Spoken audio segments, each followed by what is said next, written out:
인상주의에 대해서 알아보는 시간입니다.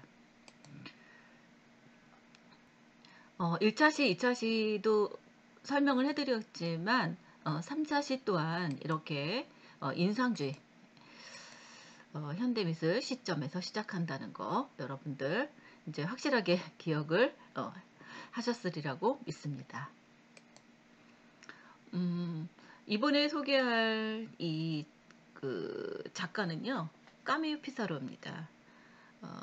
이 까미유 피사로에 대해서 지금 이야기를 하겠는데요.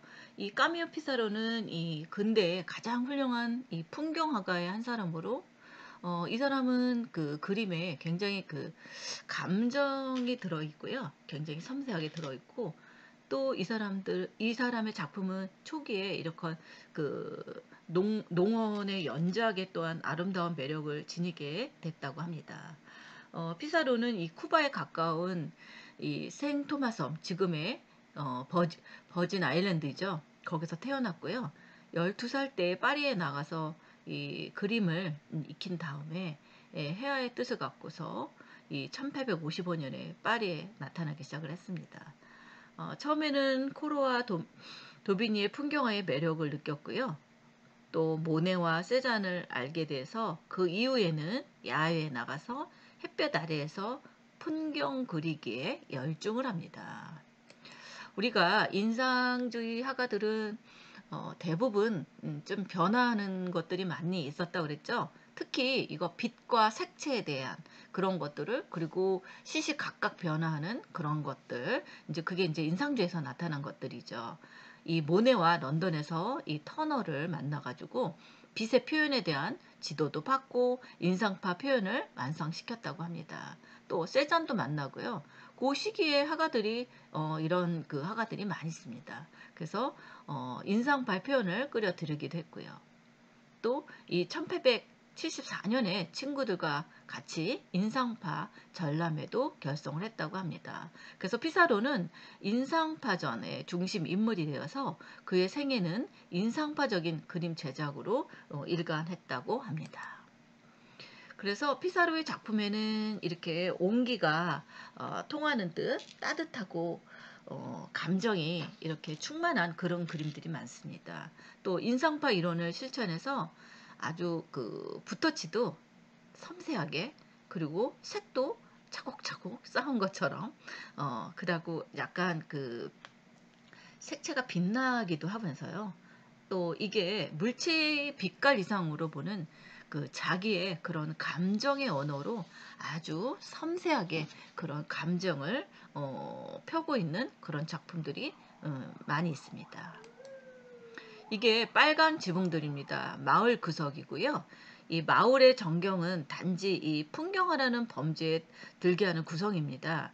그래서 이렇게 견고하고 단순한 그런 구성을 위해서 마을 풍경 대신에 이런 그 지붕의 그런 붉은 색채가 중요한 이 모티브가 되었다는 거죠. 근데 그 전에 그 화가들은 풍경을 그리더라도 전체적인 그런 이미지들을 했다면 이 그 까미유 피사로는 이런 지붕까지도 이렇게 섬세하게 마을의 전경을 이렇게 표현을 한 것을 알 수 있습니다. 이거는 그 포도밭의 여인이라고 이렇게 했는데요.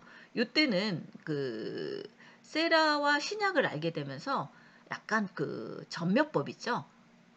이렇게 작은 그 색점을 캔버스에 점을 찍듯 그린 전묘법을 시도하기도 했습니다. 이는 이 팔레트에서 색을 섞는 대신에 캔버스에서 이 작은 색점들로 하면 마치 이 멀리서 보면 이 눈이 색의 혼합을 강제하는 것처럼 혼합돼서 보입니다.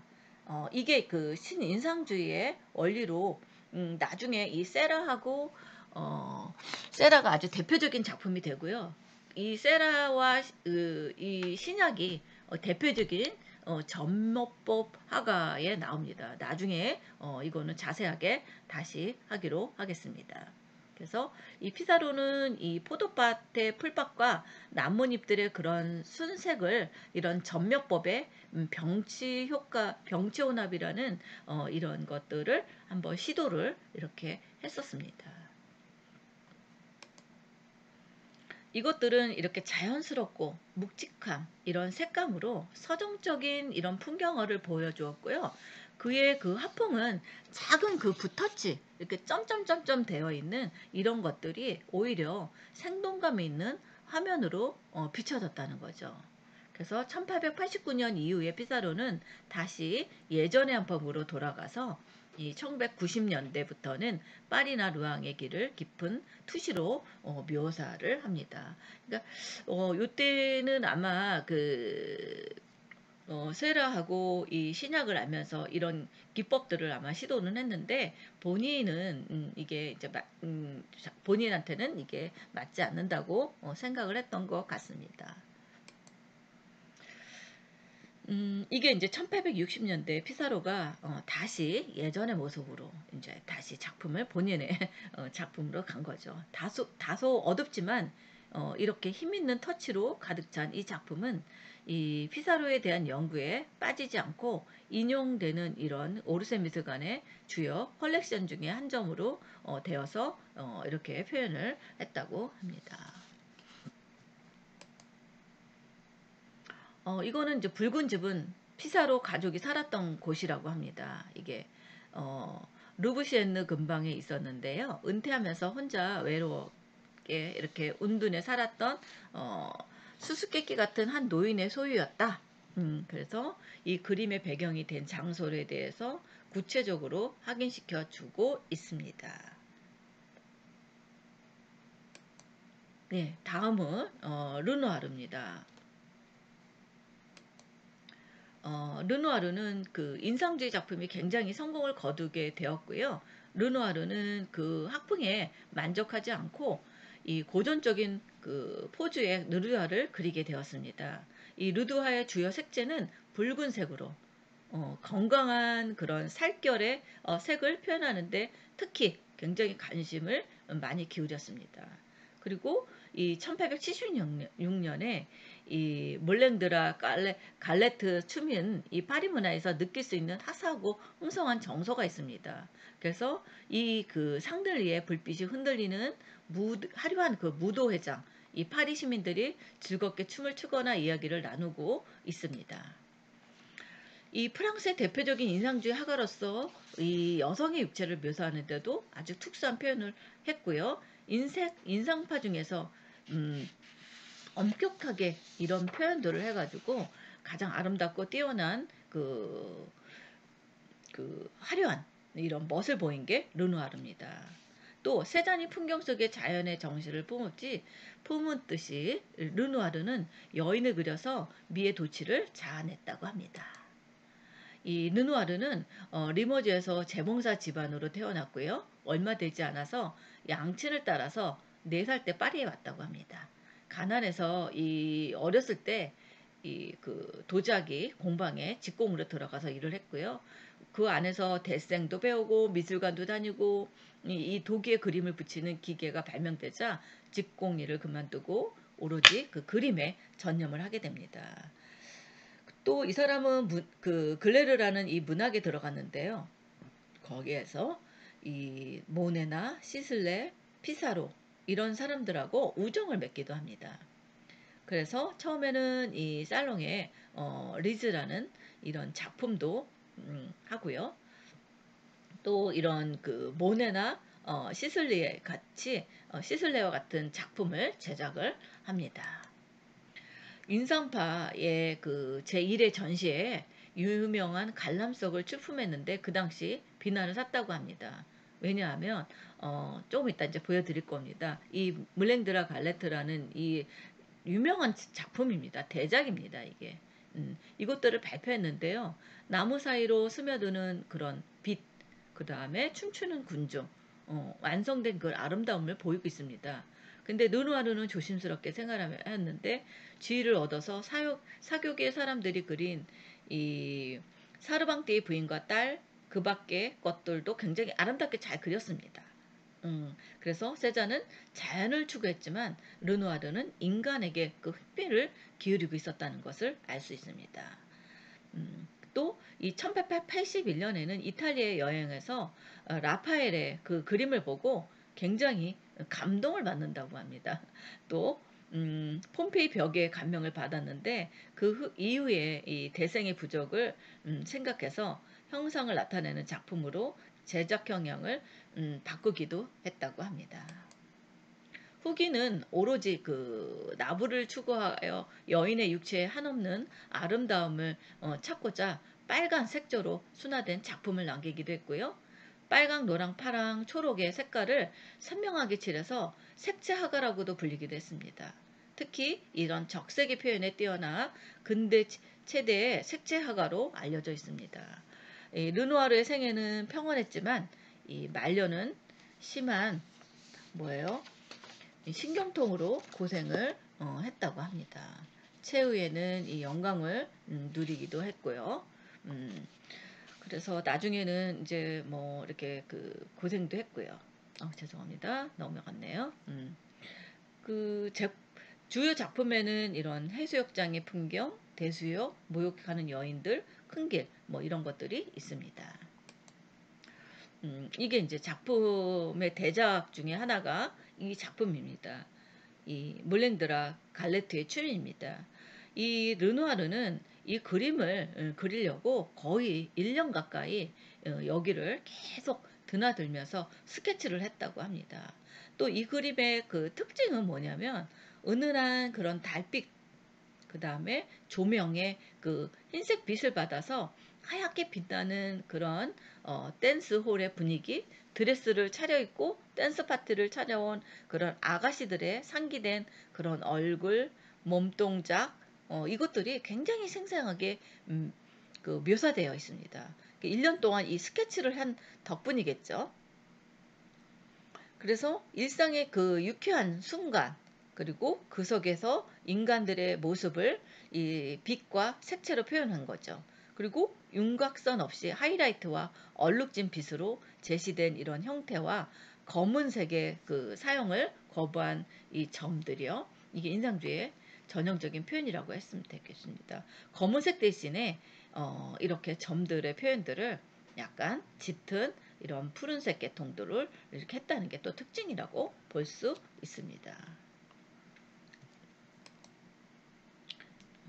이제 더 크게 확대한 모습을 볼 수 있겠죠. 이 르누아르는 약간 살이 오른 여인들의 몸매나 고운 얼굴을 그렸습니다. 그래서 표정들이 다 예뻐요. 얼굴들이 남성도 그렇고 여성도 그렇고 표정들이 다 아주 곱고 예쁩니다. 그래서 약간 그 파티 그 테이블에 앉아서 파티도 하고 술도 마시고 담소하는 여인들, 또 춤을 추는 그 장면들, 이것들이 굉장히 장면들이 굉장히 청순한 그런 빛과 색으로 그렸다는 거죠. 그래서 이 르누아르에게는 이 인생이라는 게 끊임없는 그런 파티의 쾌락과 한가로운 여가와 같았다는 거죠. 그래서 그는 다정다감한 여인들의 눈웃음, 드레스, 그리고 풍물한 육체, 윤기나는 금발머리, 살결 이런 것들이 남들 다른 인상파가보다도 굉장히 뛰어나게 잘 표현했다 하는 게 이 르누아르의 작품이라고 볼 수 있습니다. 이거는 그 이자라페 바지입니다.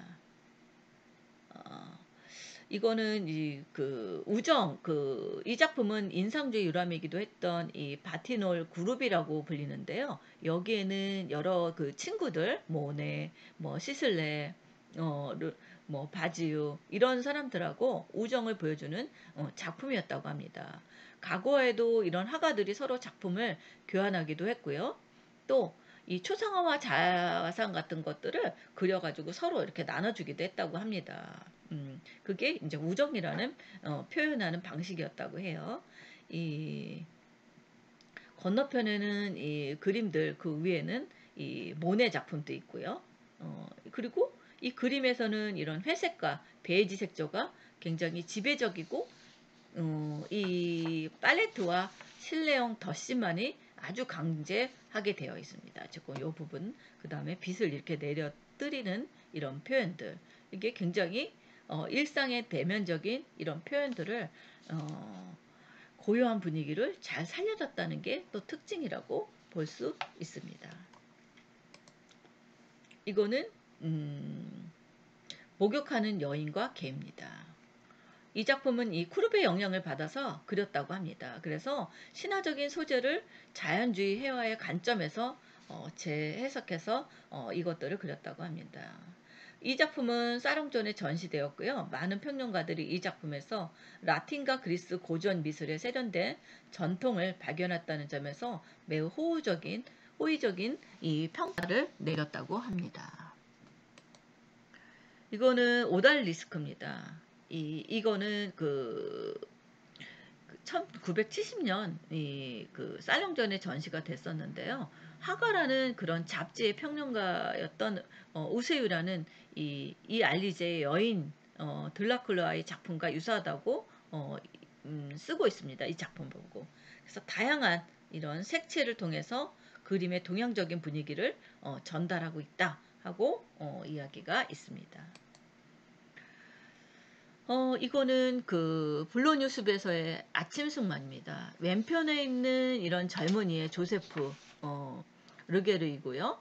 또 그의 옆을 달리고 있는 사람은 다라 장군의 부인 같이 이렇게 지금 숲속에서 아침 승마를 하는 모습을 보여주고 있습니다. 이거는 그 리즈가 모델이 되었던 거의 마지막 작품에서 알제리 의상을 입고 있는 파리 여인이라는 부제로 이런 표현들을 했습니다. 다시 빛을 잘 표현한 가장 훌륭한 문경화의 한 점입니다. 이게 인상주의 회화의 기법을 연구한 후에 르누아르는 인물의 윤곽을 아주 매우 간결하고 빠른 붓터치로 표현했고요. 얼굴과 이들이 입고 있는 의상을 마치 빛과 색채의 덩어리처럼 묘사를 한 게 특징이라고 볼 수 있습니다.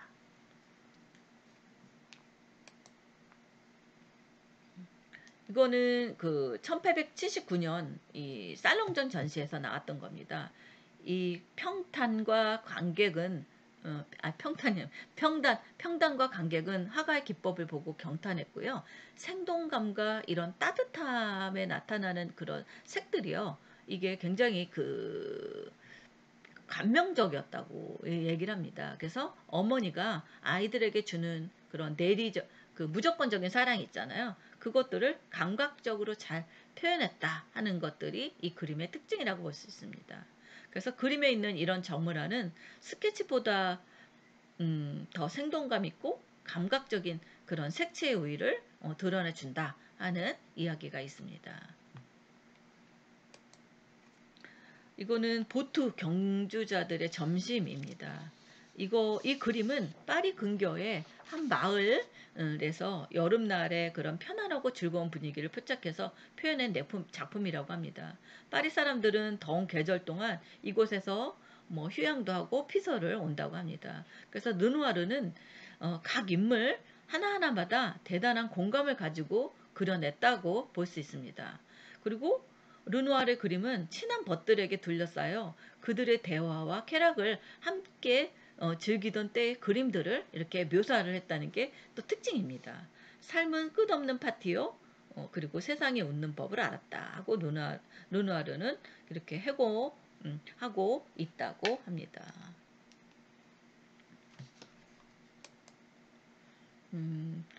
이 르누아르 같은 경우에는 가벼운 그런 붓터치와 서로 구별되는 색채로 이 르누아르는 이 생 강병의 정원이 딸린 음식점에서 어느 날 그 여름 풍경을 묘사해내고 있습니다. 특별히 그런 애착을 가지고 있는 것은 장차 아내가 될 거라고 그 아린느 사리를 표현한 거예요. 둥글 얼굴은 이렇게 섬세하게 그려졌고요. 또 삐쭉 내민 그런 입술이 곁에 그 어린 표정을 띠고 있습니다. 또 르누아르는 마치 두 번째 그림을 보면 르누아르는 마치 도자기에 그리는 것 같이 섬세한 색조로 젊은 여인의 사랑스러움을 표현하기도 했다고 합니다. 그의 전형적인 필치는 무엇보다도 배경에 보이는 이 숲속에서 볼 수 있습니다. 또 젊은 여인이 쓴 이 밀짚 모자에 푸른 리본이 잘 보이진 않겠죠? 여기서 지금 그림이 약간 좀 흐리게 보입니다.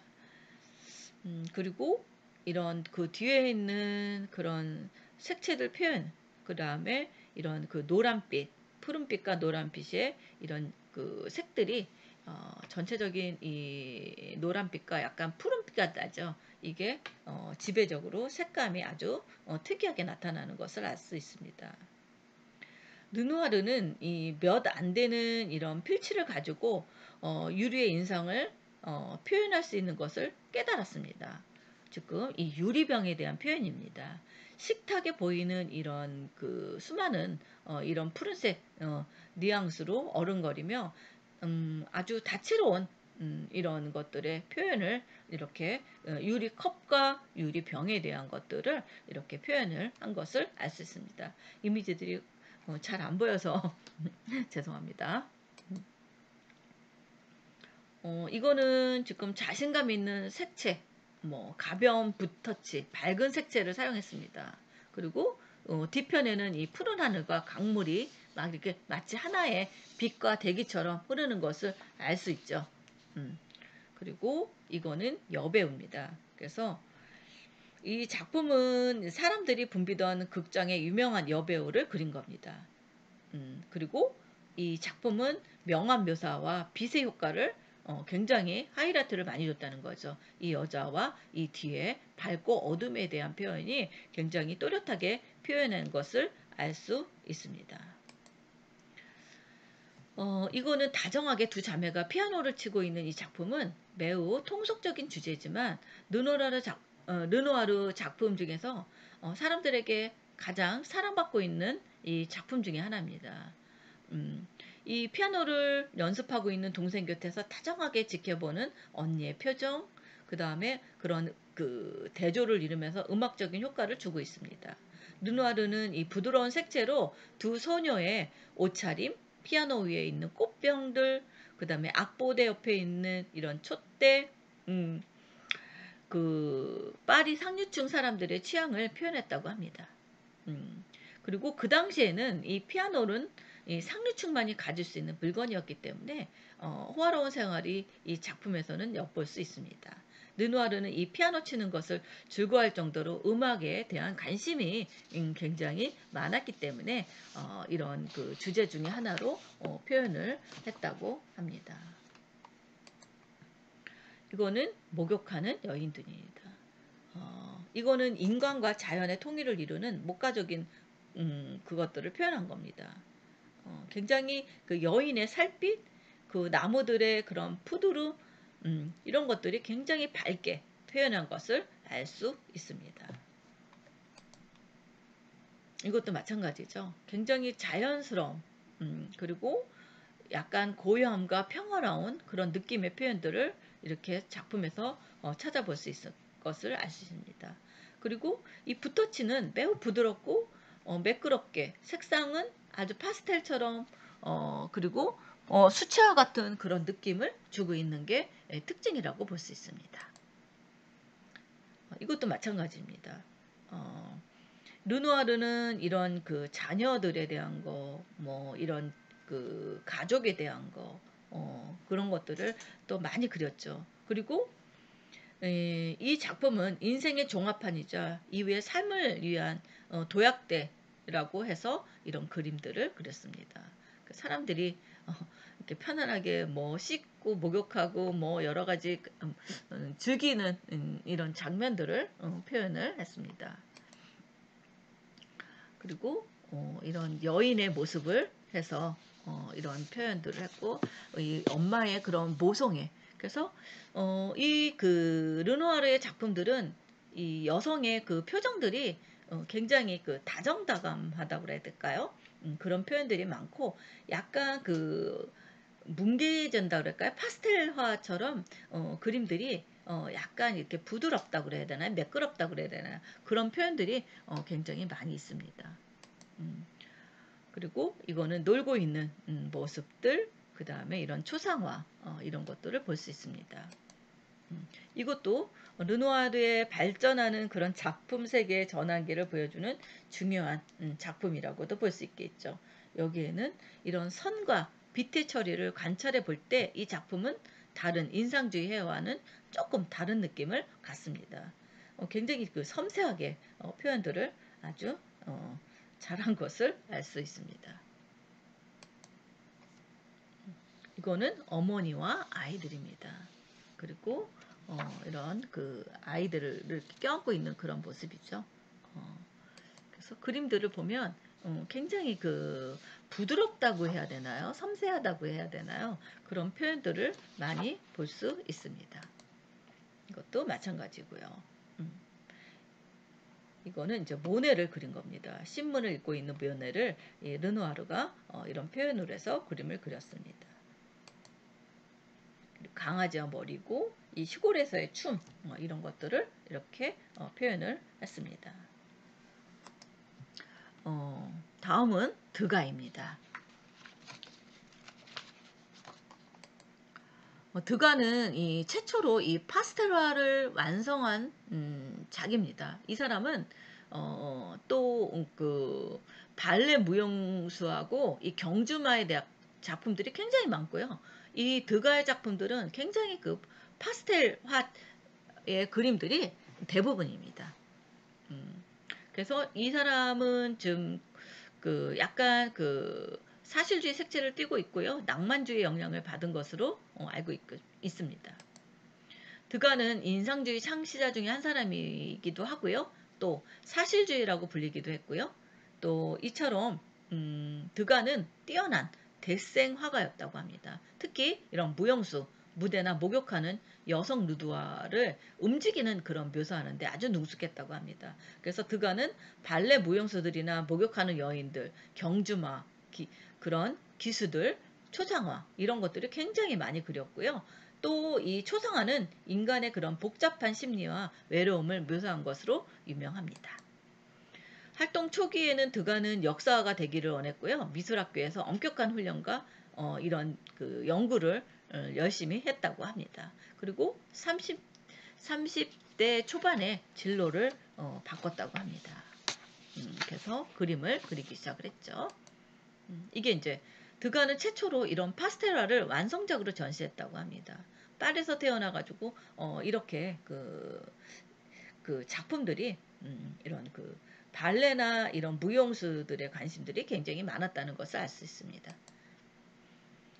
그리고 이거는 나중에 말년에 드가는 거의 장립이 됐대요. 그래서 자신의 촉각에 의지해서 이런 그 조각을 작품을 이렇게 필랍 인형입니다. 이게 한순간에 멈춰진 그런 인물들을 묘사한 것이 특징이고요. 그 인물군 중에서도 이렇게 그림틀 바깥에서 잘려나간 듯한 것처럼 묘사되는 이런 표현들을 한 게 특징이라고 볼 수 있습니다. 이게 이제 발레 교실입니다. 굉장히 그 엄격했다고 그래야 되나요?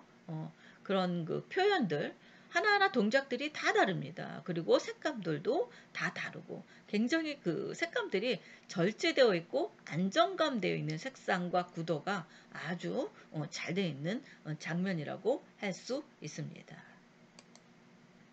드가는 이 모네, 마네, 르누아르하고 같이 어울렸고요. 주로 관심사는 순간에 표착된 그런 무계획적이고 순간적인 광경을 묘사하는 게 인상주의 대표적인 그 화가들 특징이라고 볼 수 있겠죠. 예, 그래서 이런 경마장, 서커스, 오페라, 카페 풍경, 여인들이 일하는 모습, 목욕하는 여인의 누드 이런 것들을 많이 그린 것을 알 수 있습니다. 예. 이렇게 해서 오늘 그 화가들에 대한 것들을 간단하게 좀 조사를 했습니다. 예, 수고하셨습니다. 3차 시 수업을 여기서 마치도록 하겠습니다. 감사합니다.